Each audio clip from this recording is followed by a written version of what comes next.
nandun yung ating mga engineer, Disod Architect at si ASEC nandun din. At chine-check na po nila yung width ng ang kanilang pipinturahan. Kasi ang ating esplanade dito sa May Maestranza ay kukulayan po nila to. Lalagyan po nila ng rubber, mga kaibigan, para hindi po maging madulas po ang ating pasyalan dito sa ating Maestranza. Ayan po ang ating mga engineer. Ayan si Foreman, nandito si Foreman. Ayan. Pasok ko dyan sa entry na one way. Tapos sa bandang kaliwa may gate. Ayan sila Engineer Ray at saka Randy, Engineer Randy, no? Kompleto sila dyan. Sinusukat na po nila, guys, oh. Mula dito pala sa May Bumanite. Kasi ganun talaga mangyayari, guys, kasi isasabay nila sa kulay ng ating Bumanite ito ang ating sahig doon sa ating Maestranza. Kailangan po ay magkakamukha po sila, mga kaibigan. Ito ay pinahiran na po nila ng ano yan, yung parang pangpakapit doon sa pintura na nilagay po nila. Di ko lang alam kung anong sealant ng mga kaibigan na ilalagay po nila dyan, no? At dito po ay nagsusukat ngayon sila engineer, no? Engineer po yung nagguguhit din ng semento. Sa semento, ayan po. At ready na po sa ating inauguration to, mga kaibigan, ng ating Maestranza. Siyempre sabay na po ang ating Fort Santiago dyan. Ang Fort Santiago halos buo na po, na may mga poste na po lahat yan, may ilaw na. At ngayon ay araw ng mga puso, no? Shout out po sa mga nagdi-date ngayon dyan, no? Maraming salamat po sa inyo lahat.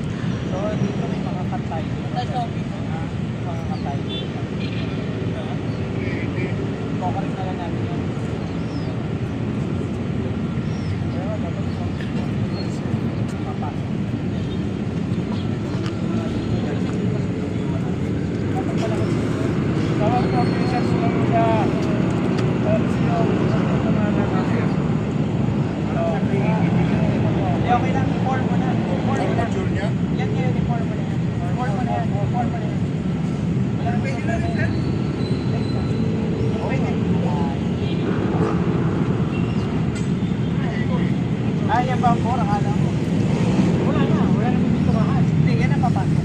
Yan ito. Ito na, nadiretso ka na ganon. Kasi ito, wala na yan, i-correct na lang ito. Hindi, wag na yan. Wag na rin. Okay. Nasaan yung port ito? Sa putik na lang. Dito mo na ipasok. Kaya po doon sa pintura yan, guys, yung ginagawa ngayon na engineer. At si ASEC, nandiyan din si ASEC, talagang tutok na tutok sila ngayon dito sa project na ito, mga kaibigan. Kung paano nila talaga ito pagagandahin ang ating Plaza Mexico, mga kaibigan, at ang ating Maestranza. Ayan, guys, no? Ayan, tapos na po yan, mga kaibigan. At guguhitan na po nila yan para doon sa pintura, sa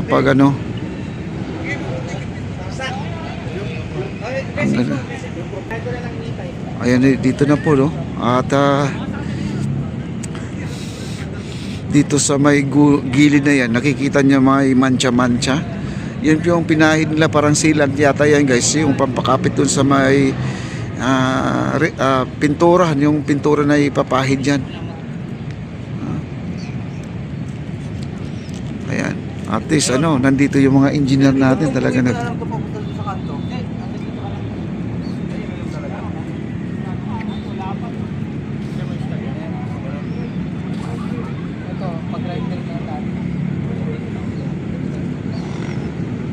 Ayan, guys, bukas pagbalik natin dito, baka meron na pong pintura to, guys, di po natin makikita. Kung hindi sana umulan kanina ay masilip natin, no? Paano nila gagawin yung pagpintura. Pero ang sabi naman ni engineer, roller lang daw ang gagamitin dito na pagguhit, pagpintura, hindi brush, hindi roller. Pagulong-gulong lang, mga kaibigan, ang gagawin nila.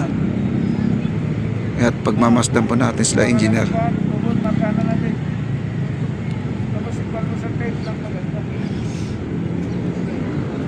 Ayan, guys, at para sureable po ang trabaho, kailangan po talaga, meron po talagang nagmamasid na mga engineer, architect dito sa mga ganitong klaseng trabaho, kasi kailangan hindi na po tayo pwede pumalpak kasi ilang araw na lang po ang ating inauguration nito.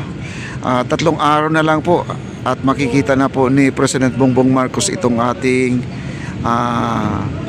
Maestranza Port Santiago. Siyempre kasama po ang ating Plaza Mexico, mga kaibigan. At ito sa ating gilid naman ay makikita na po ni President na kaaya-aya na po pasyalan tong ating Maestranza, mga kaibigan. Wow! Galing na, no? Ayan si Engineer Ray.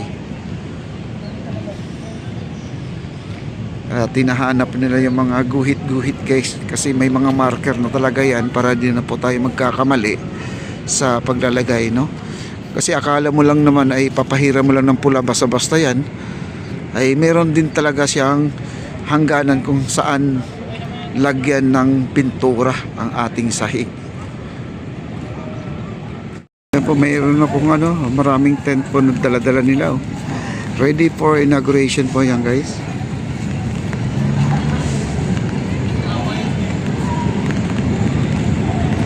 Ang dami na po mga bisita at naglalagay po sila ng mga para sa base nila, no, sa kuryente. Ayan mga yung laki ng kuryente, oh, para ikakabit na po nila doon, guys. Wow.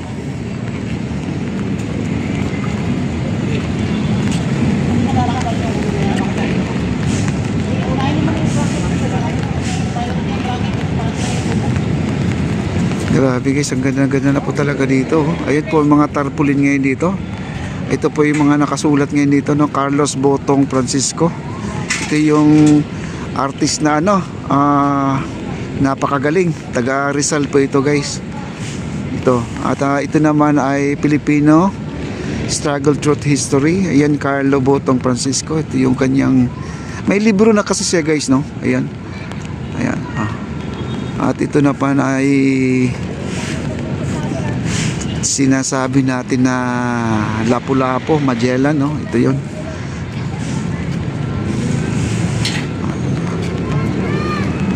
Ito po ang mga nakaukit dito, mga kaibigan.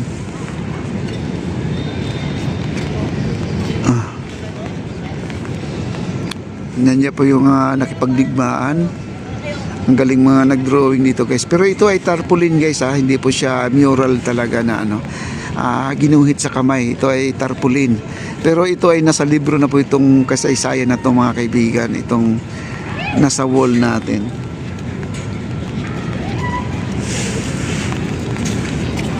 At ang ating mga workers nandito na po sila. At sila po ay magbe-break time na, no? At tuloy po natin to.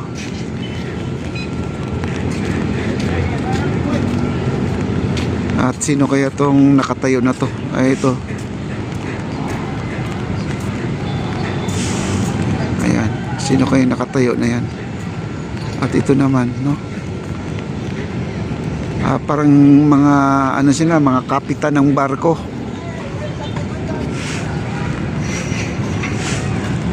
Ayan, dito naman ay iba naman siya, no? Pero ang kanilang pagkakabit ng tarpaulin ay hanggang dyan pa lang at hindi pa sila nakatuloy-tuloy yung papunta doon. Pero madali na lang po ikabit yan, no? Itong tarpaulin na yan. Wow. Mahaba-haba na rin. At tinuloy na po nila ang paglagay ng powerhouse, mga kaibigan, kasi bukas darating daw yung Meralco. Kakabitan na po sila ng ilaw, no? Iilawan na po nila tong ating plaza.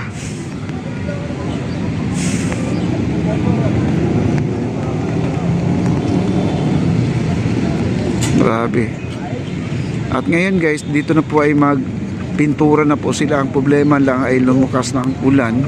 Hindi na po tayo makakasilip kung kailan sila magpipintura dahil basa na po ang semento. Basa na po ang semento. Hanggang dito na po yung semento natin.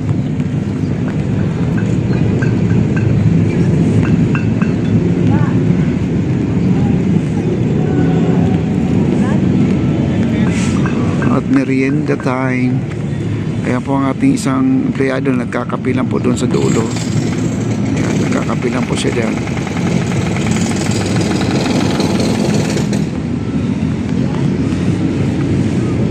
time po nila, break time. Okay, yan po ang ating tarpaulin. Yan.